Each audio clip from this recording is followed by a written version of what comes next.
नमस्कार, फंडू मनी में आपका स्वागत है। यहाँ पे हम बातचीत कर रहे हैं वो कौन सी चीज़ें आपको करनी है, वो कौन से कदमें आपको उठानी है जब आपकी क्रेडिट हिस्ट्री या क्रेडिट स्कोर खराब हो जाती है। जब आपकी क्रेडिट हिस्ट्री या क्रेडिट स्कोर खराब हो जाती है, जैसे कि हम जानते हैं लोन का को जब आप चुकाते हैं उसका जो ट्रैक रिकॉर्ड होता है, जो आपका जो एक्सपीरियंस होता है, आपका बर्ताव रहता है लोन रीपेमेंट करने में, उसको क्रेडिट हिस्ट्री कहा जाता है। और उसी से आपका क्रेडिट स्कोर बनता है कि आपने कैसे डिसिप्लिन रखी, कैसे चुकाया है लोन। वो अगर ख़राब हो जाता है, क्रेडिट स्कोर ख़राब हो जाता है, उसके कारण कई सारे हो सकते हैं। मान लीजिए आपका पे कट हुआ है जिसकी वजह से लोन चुका नहीं पा रहे, कुछ और आर्थिक समस्या आ गई उसकी वजह से चुका रहे, या तो लोन ज़्यादा महंगा निकल गया और आपने अंदाज़ा नहीं था उसकी वजह से हो गया। कारण कई हो सकते हैं क्रेडिट हिस्ट्री और क्रेडिट स्कोर के नीचे जाने के लिए। पर आगे का अगर आपको लोन चाहिए और सबको चाहिए ही होता है, क्रेडिट कार्ड चाहिए है, लोन्स चाहिए, तो आपकी क्रेडिट जो हिस्ट्री है, क्रेडिट स्कोर, उसको अच्छा होना ज़रूरी है। उसको रिपेयर कैसे करेंगे उसी के बारे में तो यहाँ पे चर्चा कर रहे हैं। तो वो कौन से कदम हैं जिसको उठाने से आपकी क्रेडिट हिस्ट्री और क्रेडिट स्कोर बेहतर होगा, उसी के बारे में चर्चा करेंगे। डिटेल्स लेके आएंगे बस थोड़ी देर में।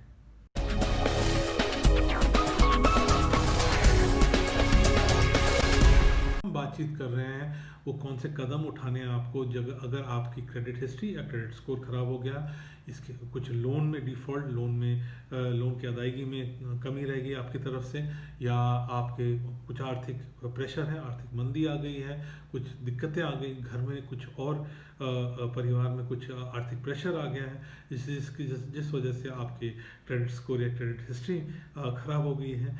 तो लोन देने में दिक्कत हुई जिसकी वजह से ख़राब हो गई है, तो उसका सुधार हो सकता है, उसका रिपेयर हो सकता है, जिसे क्रेडिट रिपेयर कहते हैं, वो किया जा सकता है। तो इसको करने में कौन से कदम उठाने हैं, तो सबसे पहले जो कदम आपको उठाना है वो ये है कि कोशिश कीजिए सारे का सारा जो ड्यू है, बकाया है, वो अमाउंट आप चुका दें। तो इसके लिए आपको जाहिर है, आपको जो बचत किया है, सेविंग्स किया है, इन्वेस्टमेंट्स किया, वहाँ से उसको लिक्विडेट करके आपको निकालना होगा। खासकर वो इन्वेस्टमेंट जो लो पेइंग है, जो जिसका रिटर्न्स कम है, जो अंडर परफॉर्म कर रहे हैं, काफ़ी दिनों से 2-3 साल से अच्छा परफॉर्म नहीं कर रही हैं, या ऐसी आइडल पड़े हुए हैं, मान लीजिए लैंड है, कुछ गोल्ड है जो आइडल पड़ा हुआ, उनको बेच के आप निकाल सकते हैं। मान लीजिए आप कर नहीं पाते हैं, तो फिर आपको उसको लोन का जो प्रेशर है, जो कॉस्टली लोन है, उसको आपको लोअर कॉस्ट लोन में जाना पड़ेगा। उसके बारे में डिटेल में हम थोड़ा सा और जाएंगे।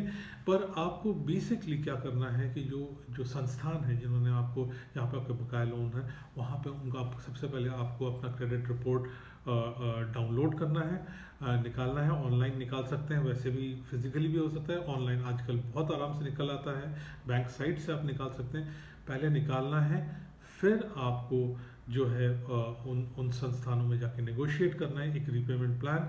और जैसे कि हमने बात बोला कि कुछ लिक्विडेट करके अगर रिटायर कर सकते हैं लोन को पूरा, या पार्शियली भी कर सकते हैं, तो वो आपके लिए काफ़ी फ़ायदेमंद होगा। तो सबसे पहले तो आपको मालूम करना है कि डैमेज कितना हुआ है। दूसरा है कि एक रीपेमेंट प्लान बनाना पड़ेगा। जिनको आपको पैसा देना है, उनके साथ एक प्लान बनाना है, ताकि उस प्लान में आप मैनेज कर सकें। और सच पूछे तो ये सारे लेंडिंग संस्थान हैं, जो लोन संस्थान हैं, वो अगर आप ऑनेस्टली जाते हैं तो वो ज़रूर एक अच्छा सा प्लान बनाने के लिए तैयार हो जाएंगे, क्योंकि आपकी तरफ से नीयत आपकी साफ़ है, अब तक आपकी नीयत ठीक ठाक है। ठीक है। तो दूसरा काम जो आपको करना है वो ये है कि इन्वेस्टमेंट्स को लिक्विडेट करना है, जो कि हमने आपको कहा।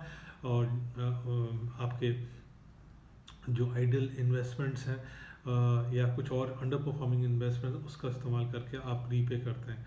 ठीक है। इसके बाद आपको जो काम करना है वो ये जो रीपेमेंट प्लान है, इसको स्टिक करना है आपको। इसको हर हाल में जो नया प्लान है, जहाँ पे आपको लोन आप चुका रहे हैं, उसको किसी हाल में देखिए कि उसमें डिफ़ॉल्ट ना हो, उसमें कुछ कमी ना आए, टाइम पे आप चुकाते रहें, क्योंकि आपको दूसरा चांस नहीं मिलेगा। ठीक है। दूसरी बात यह है कि जब हम बात कर रहे थे कि इन्वेस्टमेंट्स को लिक्विडेट करने में कई बार क्या हो सकता है कि आपको दिक्कत आ सकती है लिक्विडेट करने में, तब आपको लोन अगेंस्ट एसेट लेना पड़ेगा। क्योंकि आप इन्वेस्टमेंट्स जो हैं, जो आपके निवेशंस को आप लिक्विडेट करके, मतलब वहाँ उनको बेच करके भी पैसा आप पूरा नहीं निकाल पाते हैं, तो आप क्या करते हैं कि आप थोड़ा सा हिस्सा जो है आप या उसका पूरा हिस्सा भी हो सकता है, एक बड़ा सा लोन अगेंस्ट एसेट लिया, तो मान लीजिए प्रॉपर्टी अगेंस्ट लोन है वो लिया, उससे आपने जो महंगा वाला लोन है उसको आपने रिटायर किया, और उसके बाद जो लोन अगेंस्ट एसेट है उसी को रीपे करने में, उसकी ईएमआई चुकाने में आपने फोकस रखा। ठीक है, इसके साथ हम बताते चलें कि हमने एक और चर्चा की प्रस्तुति की है, जो डेट ट्रैप, कर्ज जाल से कैसे निकला जाए, उसके बारे में हमने बात की। एक हमने डेट कंसोलिडेशन लोन के बारे में भी हमने चर्चा की, उसके लिंक्स हमने दे रखे हैं इस चर्चा के साथ, उनको भी आप ज़रूर देखें और समझें, ताकि आपको पूरा डिटेल समझ में आएगा। तो आपको जो ये जो हमने कुछ चीज़ें बताई, ये पहले 3 कदम हैं जो आपको लेने हैं।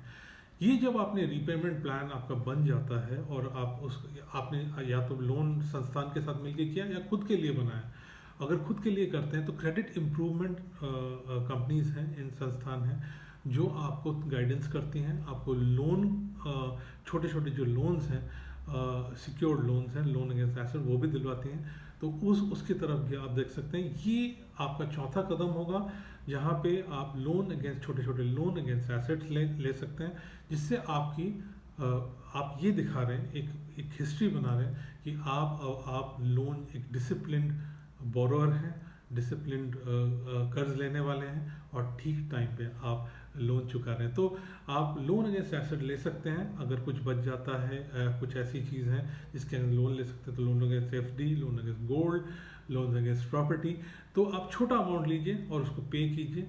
और इससे क्या होगा, आपकी एक तो पीछे का बकाया लोन जो है उसको आप चुका रहे हैं, उसका अच्छा ट्रैक रिकॉर्ड, उसमें इम्प्रूवमेंट कर रहे हैं। अब ये भी दर्शा रहे हैं कि लोन अगेंस्ट एसेट्स में जब ले रहे हैं तो उसको भी आप सही चुका रहे हैं। लोन अगेंस्ट एसेट क्योंकि वहाँ पे, क्योंकि आप लोन उसके अगेंस्ट ले रहे हैं, इसलिए वो सिक्योर लोन होता है। तो लोन देने वाला जो संस्थान है वो अश्योर्ड रहता है कि अगर आपके तरफ से, किसी बोरोअर की तरफ से डिफ़ॉल्ट होता है, दिक्कत आ जाती है, तो उनके पास वो एसेट ज़रूर है। तो ये एक लोन अगेंस्ट एसेट का जो हिसाब किताब है, ये आप इसकी तरफ आप देख सकते हैं। इसके अलावा आपको जो काम करना है वो ये है कि आपको क्रेडिट स्कोर, आपका जो क्रेडिट स्कोर है वो आपको हर 6 महीने आपको देखना है कि आप जो सब कर रहे हैं उसका कुछ रिजल्ट भी निकल रहा है कि नहीं। ठीक है, तो क्रेडिट स्कोर आप 6 महीने आप देख सकते हैं, और आप देखें कि उसमें इम्प्रूवमेंट हो रहा है कि नहीं। ये जो पूरी प्रक्रिया है ये 1 से 3 साल ज़रूर लग सकती है, डिपेंड करता है आप कितनी मुश्किल में हैं और आपका सिचुएशन कितना ख़राब है।